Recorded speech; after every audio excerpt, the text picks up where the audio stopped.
আসসালামু আলাইকুম সম্মানিত ভিউয়ার্স, আজকের এই ভিডিওর মাধ্যমে আপনারা জানতে পারবেন আমরা যারা দেশি মুরগি পালন করি, আমাদের যাদের মুরগির খামার আছে, আমরা যারা মুরগি পালন করি, অনেক সময় আমাদের মুরগিগুলো বিভিন্ন রোগে আক্রান্ত হয়ে যায় এবং সেই মুরগির রোগগুলো দূর করার জন্য আমরা বিভিন্ন মেডিসিন দেই, আমরা ওষুধ খাওয়াই, কিন্তু অনেক সময় মেডিসিন দেওয়ার পরেও ওষুধ খাওয়ানোর পরেও আমাদের মুরগিগুলো সুস্থ হয় না, বরং আরো মৃত্যুর কোলে ঢলে পড়ে।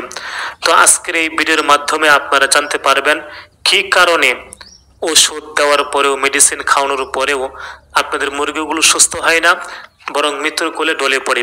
তো সম্মানিত ভিউয়ার্স, আশা করি আজকের এই ভিডিওটি আপনারা না টেনে সম্পূর্ণ দেখবেন, তাহলে আশা করি আপনারা কিছুটা হলেও বুঝবেন এবং উপকৃত হইবেন আপনারা যারা মুরগি পালন করেন।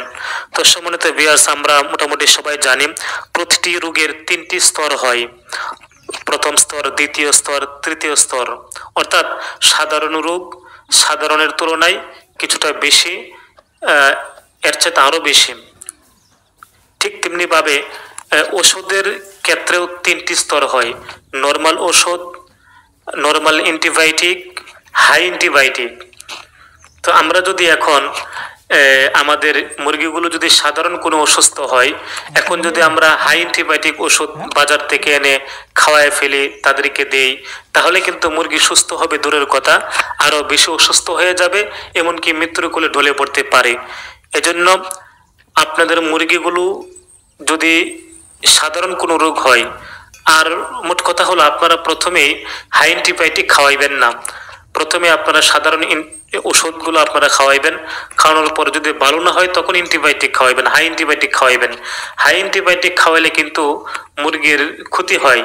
এমনকি হাই অ্যান্টিবায়োটিক যদি আপনারা খাওয়ান তাহলে একটা বড় সমস্যা হয়, সেটা হচ্ছে হাই অ্যান্টিবায়োটিক যদি আপনি খাওয়ায় ফেলেন, এর পরবর্তীতে কোনো সমস্যা হলে আপনার নর্মাল ওষুধ কোনো কাজ করবে না, নর্মাল ওষুধ খাওয়াইলে কোনো কাজ করবে না। তো কোন সময় আপনি নর্মাল অ্যান্টিবায়োটিক, হাই অ্যান্টিবায়োটিক ওষুধ আপনারা খাওয়াইবেন, বা আপনার মুরগিগুলো কিভাবে বুঝবেন যে নর্মাল অসুস্থ বা হাই অ্যান্টিবায়োটিক খাওয়াইতে হবে, বেশি অসুস্থ হয়ে গেছে, কিভাবে বুঝবেন? এই বিষয়গুলো জানার আগে আপনাদেরকে একটা গুরুত্বপূর্ণ বিষয় আপনাদেরকে অবগত করি, সেটা খুবই গুরুত্বপূর্ণ বিষয়। সেটা হচ্ছে আপনারা ওষুধ খাওয়ানোর আগে, আপনারা মেডিসিন দেওয়ার আগে আপনারা আগে বুঝবেন, জানবেন আপনাদের মুরগিগুলো যে রোগে আক্রান্ত হয়েছে সেই রোগটা আসলে কি, কোন রোগে আক্রান্ত হয়েছে, অর্থাৎ রোগ নির্ণয় করবেন।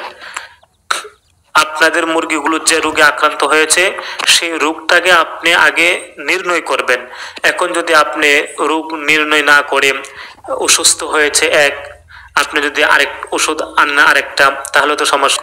যে রোগে আক্রান্ত হয়েছে এই ওষুধ না এনে অন্য ওষুধ যদি আপনি মুরগিগুলোকে খাওয়ান, তাহলে কিন্তু আপনার মুরগি সুস্থ হবে দূরের কথা, আরো বেশি অসুস্থ হয়ে যাবে। এজন্য আগে রোগটাকে নির্ণয় করতে হবে। যে রোগে আক্রান্ত হয়েছে সেই ওষুধেই কিনে আপনার মুরগিগুলোকে খাওয়াইতে হবে, তাহলে কিন্তু সুস্থ হবে। প্রয়োজনে আপনি উপজেলা যে পশু অফিস আছে, প্রয়োজনে আপনার বাজারে বা যে কোনো জায়গায় পশু পাখির ডাক্তার, ভেটেরিনারি যে চিকিৎসক আছে তাদের পরামর্শ নিতে পারেন। তাদের পরামর্শ নিয়ে বা তারা লিখে দিবে, আপনি আপনার মুরগির সমস্যাগুলো, তাদেরকে আলামত লক্ষণগুলো তাদেরকে বলবেন, তারা বুঝবে যে মুরগিগুলোর এই রোগে আক্রান্ত হয়েছে, এই রোগের জন্য যে ওষুধ তারা এগুলো লিখে দিবে। আপনি আগে রোগ নির্ণয় করবেন, এরপরে এই রোগের ওষুধ আপনারা খাওয়াইবেন। তা আমি সবসময় বলবো আপনারা প্রথমেই নর্মাল ওষুধ আপনারা খাওয়াইবেন। যে রোগে আক্রান্ত হয়েছে সেই রোগের নর্মাল যে ওষুধ আছে সেই নর্মাল ওষুধগুলো আপনারা খাওয়াইবেন।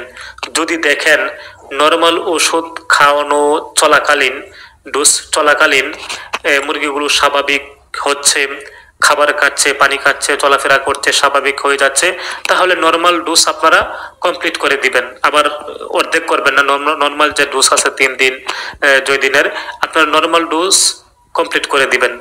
অ্যান্টিবায়োটিক ওষুধের কোনো প্রয়োজন নাই। যখন দেখবেন নর্মাল ওষুধ খাওয়ানোর পরেও আপনার মুরগিগুলো স্বাভাবিক হচ্ছে না, খাবার পানি চলাচল স্বাভাবিক হচ্ছে না, আরো অসুস্থ হয়ে যাচ্ছে, আপনি যখন দেখবেন তখন আপনি নর্মাল অ্যান্টিবায়োটিক যে ওষুধ আছে সেই নর্মাল অ্যান্টিবায়োটিক ওষুধ আপনারা কিনে খাওয়াইবেন। নর্মাল অ্যান্টিবায়োটিক ওষুধ খাওয়ানোর পরেও যদি দেখেন সুস্থ হচ্ছে না, আরো অসুস্থ হয়ে যাচ্ছে, তখন আপনারা হাই অ্যান্টিবায়োটিক খাওয়াইবেন। প্রথমেই কিন্তু আপনারা হাই অ্যান্টিবায়োটিক ওষুধ খাওয়াইবেন না। আপনারা যখন দেখবেন যে না মুরগিগুলো আর সুস্থ হচ্ছে না, মৃত্যুর কোলে ঢলে পড়ছে, প্রচন্ড অসুস্থ হয়ে যাচ্ছে, তখন আপনারা ভেটেরিনারি চিকিৎসকের পরামর্শে আপনারা হাই অ্যান্টিবায়োটিক ওষুধ খাওয়াইবেন। হাই অ্যান্টিবায়োটিক ওষুধ খাওয়াইলে সমস্যা হচ্ছে এর পরবর্তীতে কোনো অসুস্থ হইলে আপনি নর্মাল ওষুধ খাওয়াইলে আর কোনো কাজ করবে না। এজন্য হাই অ্যান্টিবায়োটিক থেকে সবসময় দূরে থাকার চেষ্টা করবেন। আর মোট কথা হলো আপনারা মেডিসিন ওষুধ থেকে যত দূরে রাখা যায় মুরগিগুলোকে ততই আমাদের জন্য, আমাদের মুরগিদের জন্য খুবই ভালো। আপনি মেডিসিন থেকে যদি দূরে রাখতে পারেন তাহলে আপনি মুরগি পালন করে লাভবান হইতে পারবেন, সফলতার লক্ষ্যে পৌঁছতে পারবেন। এজন্য আপনাদের মুরগিগুলোকে মেডিসিন থেকে যত দূরে রাখা যায়, অর্থাৎ সুস্থ রাখবেন। সুস্থ রাখলেই তো আপনার মেডিসিনের কোনো প্রয়োজন নাই। সুস্থ রাখার চেষ্টা করবেন। কিভাবে রাখবেন? আপনার মুরগি পালন পদ্ধতি, আপনার মুরগির বাসস্থান, আপনার মুরগির পরিচর্যা, এগুলো সঠিকভাবে যদি করেন, মুরগির খাবার, মুরগি যেখানে থাকে থাকার জায়গা প্রতিদিন যদি পরিষ্কার করে রাখেন এবং মুরগির খাবারগুলো প্রতিদিনই যদি সুন্দরভাবে দেন এবং মুরগির যে পরিচর্যা, আলো বাতাসের প্রয়োজন, এগুলো যখন আপনি সঠিকভাবে আপনি যত্ন নেবেন, পরিচর্যা করবেন, পালন করবেন, তাহলে আশা করি আপনার মুরগিগুলো অসুস্থ হবে না এবং কোনো মেডিসিনের প্রয়োজন হবে না। এজন্য আপনারা মুরগিগুলোকে সুস্থ রাখার জন্য যতটুকু কষ্ট প্রয়োজন, যতটুকু পরিশ্রম করা প্রয়োজন, খেয়াল রাখা প্রয়োজন, এগুলো আপনারা করার চেষ্টা করবেন। তাহলে কিন্তু সফলতা অর্জন করতে পারবেন। আর প্রয়োজনে আপনারা প্রাকৃতিক চিকিৎসা আপনারা করতে পারেন। আমার চ্যানেলের মধ্যে বিভিন্ন প্রাকৃতিক চিকিৎসা রয়েছে, আপনারা ইচ্ছা করলে আমার চ্যানেল ঘুরে সেই ভিডিওগুলো আপনারা দেখতে পারবেন। তো সম্মানিত ভিউয়ার্স, এই ছিল আমার আজকের এই ভিডিও। আপনাদের যদি ভিডিওটি ভালো লাগে তাহলে একটি লাইক দিবেন এবং সাবস্ক্রাইব করে পাশে থাকবেন। আর যারা সাবস্ক্রাইব করেছেন সবাইকে ধন্যবাদ।